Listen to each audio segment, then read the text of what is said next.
Selamat pagi Jess, apa kabar? Ini ada komen, tak replay ya Jess. Pak Jess, KLO diprediksi antara DOKTER, DN Mas Jess, SPRTI, AD persaingan. Enggak ada Jess.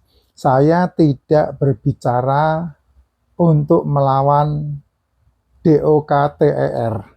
Ya, saya tidak berbicara melawan mereka. Mereka punya ranahnya sendiri. Saya tidak bisa mendiagnosa. Sementara mereka kuliah dilatih untuk mendiagnosa. Saya mengikuti siklus tubuh dan mengajari untuk makan sesuai dengan siklus tubuh. Jadi tidak ada persaingan dengan mereka. Mereka jualan obat. saya jualnya racikan. Jadi beda. Ya, beda banget. Tidak ada hubungan.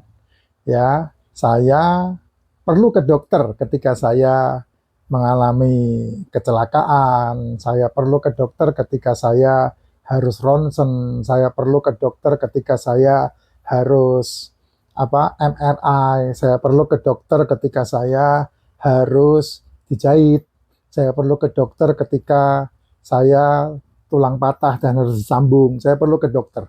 Saya juga perlu ke dokter ketika saya di tambal gigi saya. Saya juga perlu ke dokter ketika saya harus cek darah. Saya perlu ke dokter, mendapat rekomendasi dokter ketika saya medical check up. Jadi beda, jalurnya beda. Jangan dipaksakan dan jangan dianggap persaingan. Mereka bergerak di bidang conventional medicine, saya bergerak di bidang functional medicine. Jadi beda.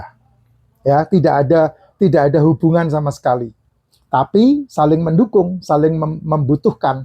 Ya, kalau saya mengobati orang dengan cara fungsionalnya diobati, karena manusia itu berbeda dengan mobil.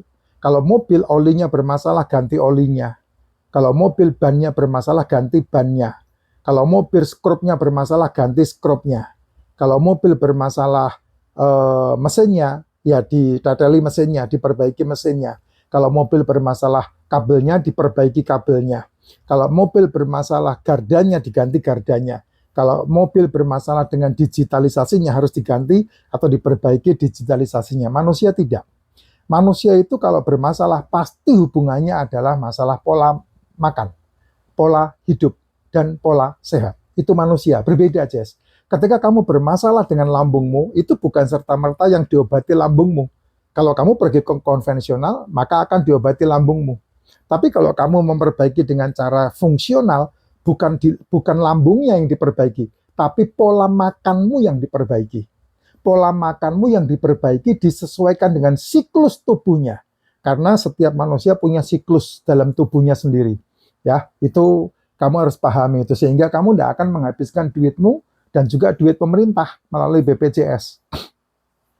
Ini hal-hal yang orang awam buta. Saya mempelajarinya sehingga saya bisa berbicara seperti ini.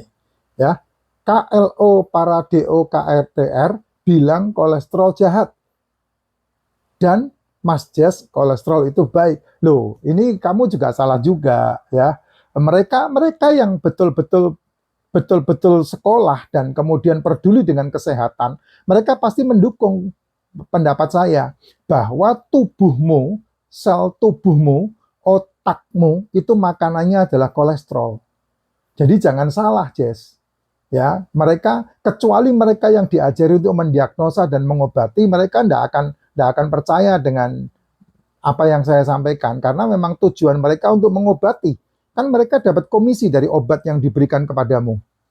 Nah, itu yang membuat mereka melanggar hukum yang mereka pelajari sendiri gitu. Kolesterol itu adalah makanan sel. Asam amino itu makanan sel. Asam lemak itu makanan sel. Dan itu yang dihati-hati, itu yang dikambing hitamkan oleh mereka yang menjual obat. Kalau mereka menjadi penolong, ya, yang sering kali saya bilang apa namanya bisnis bisnis bisnis bisnis farmasi, ya mereka akan mengkambing hitamkan kolesterol karena paling enak. Untuk mengkambing hitamkan kolesterol itu paling enak, ya. Itu yang paling gampang dilakukan. Tapi kalau kamu ngerti apa arti kesehatan dirimu, maka kamu tidak akan ganggu kolesterol, maka kamu tidak akan ganggu asam lambung, maka kamu tidak akan ganggu asam urat, maka kamu tidak akan ganggu apa itu namanya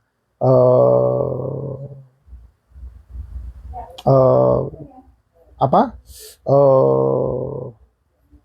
asam urat, asam lambung, kolesterol, purin. Ini kan semuanya diproduksi oleh tubuhmu sendiri untuk menyeimbangkan siklus tubuhmu.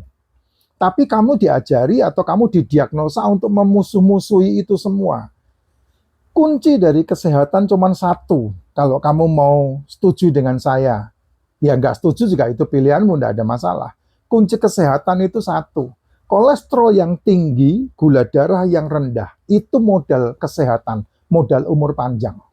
Kenapa kolesterol butuh tinggi? Karena otak memakan 30% dari yang liver ciptakan. Kolesterol yang liver ciptakan 30%. Itu dimakan oleh otak. Sementara sel tubuhmu 65 triliun lebih itu membutuhkan kolesterolmu. Nah, kalau kamu makan telur kan baru dapat tambahan 70-75. Tapi selalu dikambing hitamkan, kamu ditakut-takutin. Daging itu memberikan tambahan sekian. Tapi kamu ditakut-takutin untuk makan daging, sehingga kamu tidak makan yang penting untuk tubuhmu, tapi kamu seringkali melanggar, memakan yang tidak penting buat tubuhmu. Apa itu? Nasi itu gula, jajanan itu gula, cemilan itu gula, tepung itu gula. Apalagi? Gorengan itu gula. Tapi kamu cenderung memakan itu semua. Tapi mengkambing hitamkan telur, ikan, daging, seafood. Ya itulah salah kaprahnya kamu. Ya, salah kaprahnya kamu. Sehingga kamu membangun penyumbatan di pembuluh darahmu sendiri dan mengkambing hitamkan yang justru menjadi makanan sel tubuhmu. Yaitu telur, ikan, daging, dan seafood. Ya, itu hal-hal yang sangat... Kolesterol yang namanya LDL dan HDL itu semua dibutuhkan oleh tubuhmu, Jess. Ya, yang paling vital adalah kamu harus mengawasi mulutmu sehingga yang kamu makan tidak membuat gula darahmu lebih dari 100 atau 150 lah batasnya kan. Gitu. Nah, itu baru kamu sehat. Kalau kamu ngerti rahasia ini, kamu nyaman menjalani kehidupan. Ya, nyaman menjalani kehidupan. Orang mau wanti-wanti saya karena kolesterol saya 300 lebih. Tapi gula darah saya di bawah 100. Saya makan durian, saya makan daging setiap hari. Saya bisa puasa 24 jam. Tidak makan dan tetap fit dengan aktivitas saya. Nah, itu hal-hal yang kayak gitu. Hampir setiap hari makanan saya tongseng. Hampir setiap hari makanan saya kaki kambing. Hampir setiap hari makanan saya sate. Hampir setiap hari makanan saya ikan bakar. Kamu bisa membacanya, hari ini saya makan tongseng, besok saya makan kaki kambing, lusanya saya makan ikan bakar. Ya, itu yang menjadi makanan saya. Gitu. Dan itu saya lakukan satu hari hanya 1 kali. Tapi jam 10 pagi saya makan telur. Kalau saya ditanya, Pak, saya Islam, kalau saya menjalankan puasa bagaimana? Ya kamu sahur jam 3 pagi, minum racikan macin, dan kemudian kamu makan telur 2-3 butir. Setelah itu kamu tidak makan selama 1 harian, tidak minum. Kalau menurut ajaran puasanya religi kan seperti itu. Jam 6 sore kamu makan. Nah, makannya situ nggak usah pakai nasi. Makannya telur, ikan, daging, atau seafood. Itu kalau mau betul.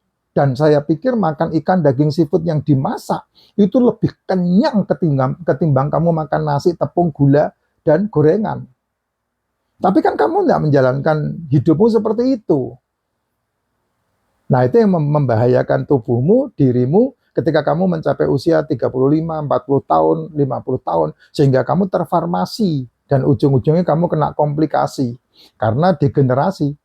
Sel-selmu gagal meregenerasi diri, sehingga ujungnya kamu metabolik. Jadi beda ya Pak, ini functional medicine,